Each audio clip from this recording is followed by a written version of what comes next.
Welcome to Chris Dickey Edits. 10 katotohanan tungkol sa tahimik na tao.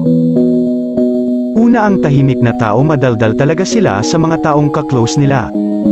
Pangalawa, sila ay may 1 o 2 kaibigan lamang yung totoong kaibigan. Pangatlo, mahiyain sila.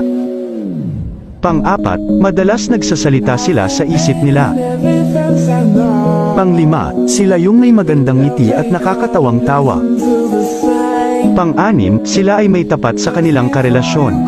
Pang-7, sila ay mapagmatiyag sa lahat ng sitwasyon.